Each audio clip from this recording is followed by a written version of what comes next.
సెంట్రల్లో కూడా బీజేపీ హవా నడుస్తుంది. బీజేపీ కూడా విజయం సాధించడం జరిగింది కాంగ్రెస్ పైన.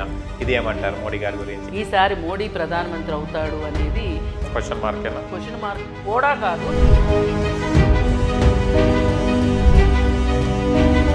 దేనికి మేడం, ఏంటి రీజన్? అసలు బీజేపీ ఇంకొక అదృశ్య శక్తి నేను పీఎం అవ్వాలనుకుంటుంది. అది ఎవరు అంటే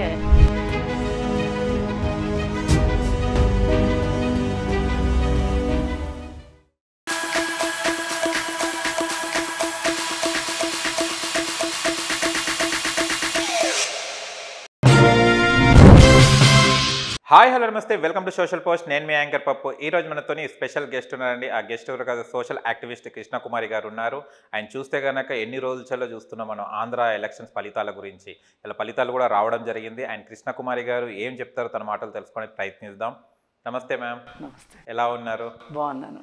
ఇది చూస్తే కనుక సెంట్రల్లో కూడా బీజేపీ హవా నడుస్తుంది. బీజేపీ కూడా విజయం సాధించడం జరిగింది కాంగ్రెస్ పైన.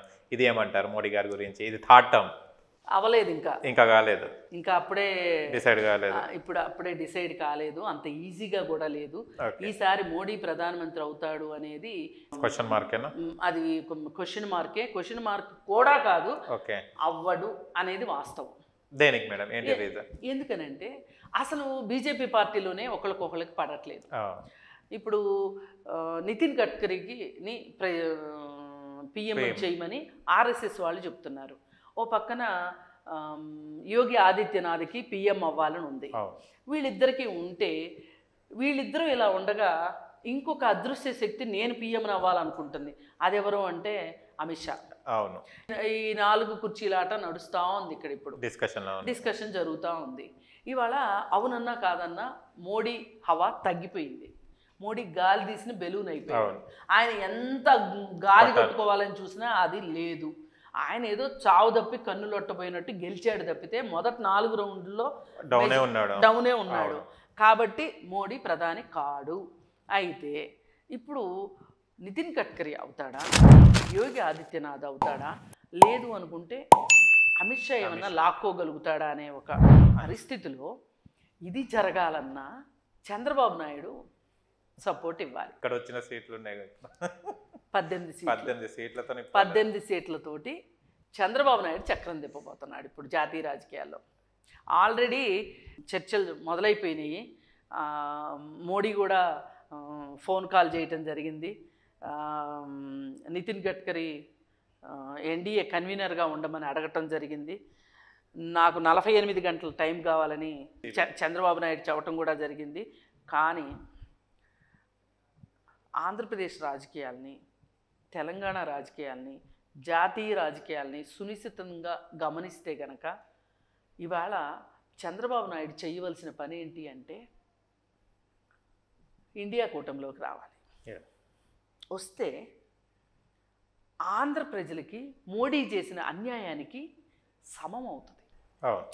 చాలా చాలా అన్యాయం చేశాడు మోడీ ఆంధ్రప్రదేశ్కి. ఆంధ్రప్రదేశ్ ప్రజల గొంతు తడిగుడ్డతో కోసాడు. ఐసు ముక్కలతో నొక్కాడు. వాళ్ళ నోట్లో ఐసు ముక్కలు పెట్టి నొక్కాడు.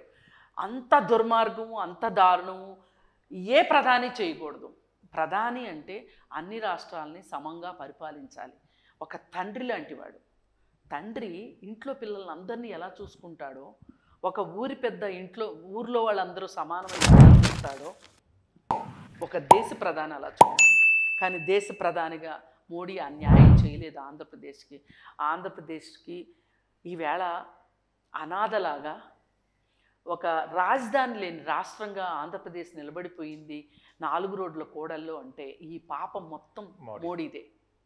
పోలవరం జాతీయ ప్రాజెక్టు. పోలవరం ఆంధ్రప్రదేశ్కి జీవనాడి లాంటిది. అది ఇప్పుడు మొదలైన ప్రాజెక్ట్ కాదు. దాని మూలాలు చాలా ఉన్నాయి. స్వాతంత్ర పూర్వంలో పోలవరానికి పడున్నాయి. ఈరోజు 75 సంవత్సరాల తర్వాత కూడా పోలవరం అతిగతి లేని ప్రాజెక్టుగా మిగిలిపోయింది. అంటే ఒక రకంగా చంద్రబాబు నాయుడు వచ్చిన తర్వాత, వైఎస్ఆర్ వచ్చినప్పుడు కూడా ఎంతో కొంత ముందుకు కదిలింది. చంద్రబాబు నాయుడు వచ్చిన తర్వాత బాగా పట్టాలెక్కింది. పట్టాలెక్కిన దాన్ని అన్యాయంగా, అంటే అసలు నాకు భాషలో తెలుగు భాషలో పదాలు కూడా దొరకట్లేదు. జగన్ రెడ్డి చేసిన పనికి రివర్స్ టెండరింగ్ అనే దాన్ని ఒక దాన్ని కనిపెట్టి అతను చేసిన దారుణం పోలవరం అలా ఆగిపోయింది. కోల్డ్ స్టోరేజ్లో పెట్టేశావు. అసలు పోలవరం ఎందుకు కావాలనుకున్నాం? ఎక్కడి నుంచండి? వైజాగ్, గోదావరి జిల్లాలు దగ్గర నుంచి ఎక్కడికి రాయలసీమ వరకు నీళ్ళు వెళ్ళే ప్రాజెక్ట్ అది. పెద్ద ప్రాజెక్ట్, చాలా పెద్ద ప్రాజెక్టు. అలాంటి ప్రాజెక్టుని నీకు ఎట్లా మనసొప్పింది అసలు నువ్వు దాన్ని ఆపటానికి? ఇప్పుడు ఈ ప్రజావేదిక కోల్చటము, ఎన్టీఆర్ పేర్లు మార్చటము, ఇవి చాలా చిన్న విషయాలండి నా దృష్టిలో. అంటే చేయాల్సిన పనులని కాదు, చేయకూడని పనులే అవి కూడా. కానీ వీటితో పోల్చుకుంటే యూజ్ అయ్యే పని అది, జనాలకు యూజ్ అయ్యేది. ఇప్పుడు రాజధాని లేకపోవటం ఎంత దారుణం అంటే, ఇప్పుడు మీరు చెప్పండి, మీది కనుక ఆంధ్రప్రదేశ్ అయితే మీ రాజధాని ఏంటంటే ఏం చెప్పండి? Question mark. మరి మనకి రాష్ట్రానికే ఒక తలమానికంగా ఉన్న వైజాగ్ స్టీల్ ప్లాంట్, విశాఖ ఉక్కు, ఆంధ్రుల హక్కు, రక్తం తర్పణ చేసి సంపాదించారండి ఆ ప్రాజెక్ట్ని. అలాంటి ప్రాజెక్టు నీ ప్రైవేట్ పరం చేస్తున్నాడు మోడీ. నువ్వు అసెంబ్లీలో ఒక తీర్మానం చెయ్యి అంటే జగన్ రెడ్డి చెయ్యకపోయాడు. తన కేసుల కోసం, మోడీకి కోపం రాకుండా ఉండటం కోసం చేశాడు ఇదంతా. సరే, ఈ పనులన్నీ ఇన్ని పనులు జరిగాయి కదా, ఇవన్నీ జరగడం వెనకమాల మోడీయే ఉన్నాడు. మోడీ పట్టించుకోలే. తను గుజరాత్కి చేసిన దాంట్లో 10% కూడా ఆంధ్రప్రదేశ్కి చేయలే. విశాఖకి స్పెషల్ రైల్వే జోన్ ఇస్తానన్నాడు, ఇవ్వలేదు. ఇట్లాంటివి ఎన్నో చెప్పొచ్చు మనం. ఇవాళ ఆంధ్రప్రదేశ్ ఇలాంటి పరిస్థితి కొరకు వచ్చిందంటే మోడీయే కారణం. అలాంటి మోడీకి ఇవాళ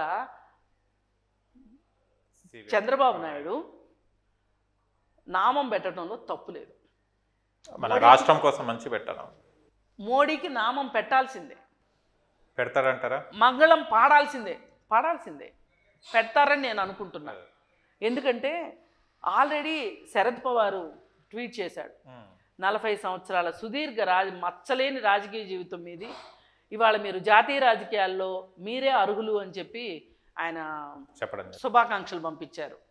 అఖిలేష్ యాదవ్కి చాలా ఇష్టం చంద్రబాబు నాయుడు అంటే. అఖిలేష్ యాదవ్ తోడుంటాడు. ఇలా వీళ్ళందరూ కూడా కలిసి వచ్చే అంశాలు. వీళ్ళందరితో స్నేహం. ఓ పక్కన బిజు పట్నాయక్, వీళ్ళు నవీన్ పట్నాయక్, వీళ్ళందరూ కూడా చంద్రబాబు నాయుడు అంటే ఇష్టంగా ఉంటారు. ఎవరితోనూ పడని మమతా బెనర్జీ కూడా స్నేహంగా ఉంటుంది.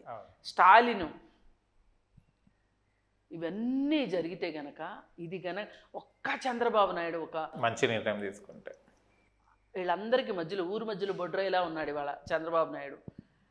ఈ చంద్రబాబు నాయుడు గనక ఇటు వస్తాడా అటు వెళ్తాడా అనే ఒక మీమాంస.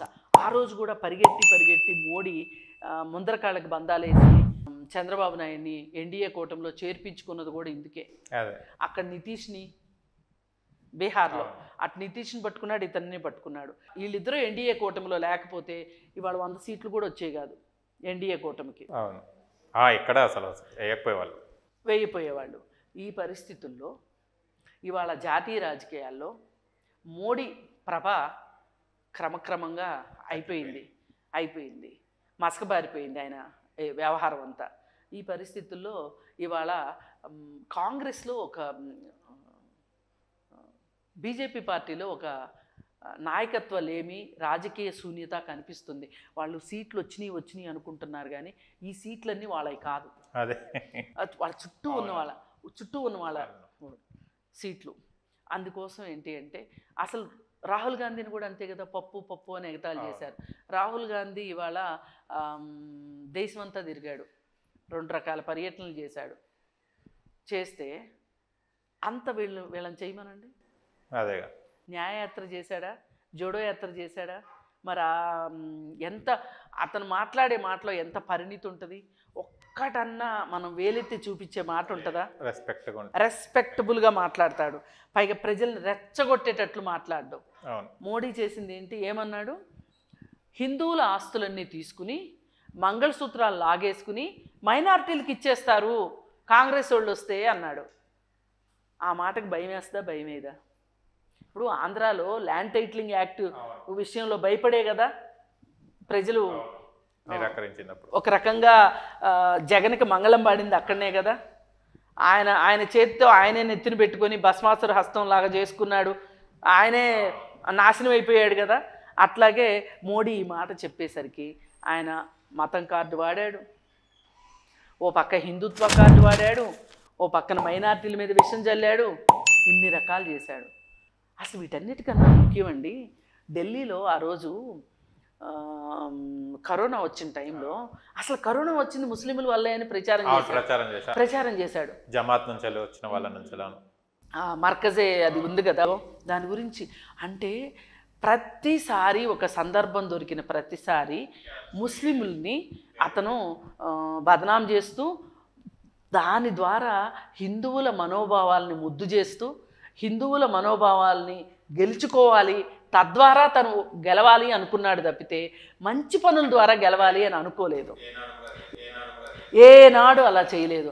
ఆఖరికి అయోధ్యలో దేవుడి గుడిలో కూడా ఈయన గొప్పతనమే చూపించుకోవాలని ఈయనే పూజలు చేస్తా కూర్చున్నాడు, ఆ పూజారులేమో ఇలా నుంచున్నారు. ఇది ఒక రకంగా చూస్తే మోడీ తనకి ఉరితాడు తనే వేసుకున్నాడు అనిపించక మాందు. ఈ సందర్భంలో ఇవాళ ఆంధ్రప్రదేశ్ జాతీయ రాజకీయాల్లో కీలకమైన పాత్రను పోషించే అవకాశం ఇవాళ ఆంధ్రప్రదేశ్కి వచ్చింది. ఒకప్పుడు వాజ్పేయిని ప్రధానమంత్రి అవటంలో, అలాగే దేవగౌడ ప్రధానమంత్రి అవటంలో కూడా చంద్రబాబు నాయుడు హస్తం ఉంది, చాకచక్యం ఉంది. మరి ఇవాళ అవన్నీ కూడా, ఆ అవకాశాలన్నీ కూడా ఈరోజు చంద్రబాబు నాయుడికి కలిసి రావచ్చు, ప్రధానమంత్రి అయినా అవ్వచ్చు. అంటే అదేంటండి 18 సీట్లతోటి ఎట్లా ప్రధానమంత్రి అనవచ్చు మీరు, చెప్పలేము, ఏమో గుర్రం ఎగరవచ్చు అంటారు కదా. కానీ అంత గాలిలో మాట అయితే కాదు ఇది. పరిస్థితులు అయితే అందుకు అనుకూలంగా ఉన్నాయి. బీజేపీ పరిస్థితి ఇవాళ అటు ఇటు కాకుండా అయిన పరిస్థితిలో ఉంది. వాళ్ళు సొంతగా అధికారంలోకి రాలేరు, వాళ్ళని నమ్మి ఎంతమంది నిలబడతారో వాళ్ళ పక్కన అని ఒక అంచనా లేదు, అనుమానాస్పదమైన పరిస్థితి. ఈ పరిస్థితుల్లో జాతీయ రాజకీయాలకి సురపరిచితుడైన చంద్రబాబు నాయుడు చక్రం తిప్పే అవకాశం ఉంది అనే ఒక నమ్మకం అయితే ఇవాళ రాజకీయాల్లో, ఇవాళ ఆంధ్రాలో ఎవరు గెలిచారు ఎవరు ఓడిపోయారు అనే దానికంటే కూడా వైసీపీకి ఎన్ని సీట్లు వచ్చాయి అనేదే మాట్లాడుకున్నారు ఇప్పటిదాకా. అది కూడా తాత్కాలికమే, ఇంకా అది కూడా వదిలేశారు. ఎంపీ సీట్లు అన్నీ అని మాట్లాడుకున్నారు, అది కూడా వదిలేసేసారు, అయిపోయింది. ఇప్పుడు ఈ టైం అయిపోయేసరికి పొద్దున్నుంచి ఇప్పటికి వచ్చేసరికి 1-2 గంటల నుంచి రాజకీయ వర్గాల్లో సోషల్ మీడియాలో జరుగుతున్న చర్చ మొత్తం జాతీయ రాజకీయాల్లో ఎవరు చక్రం తిప్పబోతున్నారు అనే దాని చుట్టూ ఇప్పుడు తిరుగుతుంది. ఇది ఇంకొక 2 రోజుల పాటు ఇది కొనసాగుతుంది, ఈ ఉత్కంఠత అయితే కొనసాగుతుంది. ఒక 2 రోజుల్లో ఒక కన్స్ట్రక్టివ్గా ఒక ఫలితం రూపుదిద్దుకునే పరిస్థితి అయితే వస్తుంది. అది మన సౌత్కి అది దక్కితే గనక మనం ఒక సౌత్ ప్రైడ్ తోటి మనం ఉండొచ్చు. ఎందుకంటే నార్త్ వాళ్ళు మనల్ని చాలా ఎగతాళి చేస్తారు, సౌత్ వాళ్ళు నల్లగా ఉంటారని, వాళ్ళకి ఏమీ తెలియదని, వాళ్ళకి కల్చర్ తెలియదని, ఇదేని మన మీద అవకాశం దొరికినప్పుడల్లా మన మాటలు అంటూ ఉంటారు. కానీ మనం కట్టే ట్యాక్సులు వాళ్ళు తీసుకెళ్ళి వాళ్ళు అనుభవిస్తున్నారు. ఇవన్నీ లోగుట్టు పెరుమాళ్ళకి ఎరుక అన్నట్లు అధ్యయనం చేసే వాళ్ళకి తెలుస్తాయి కానీ మామూలు వాళ్ళకి తెలియదు.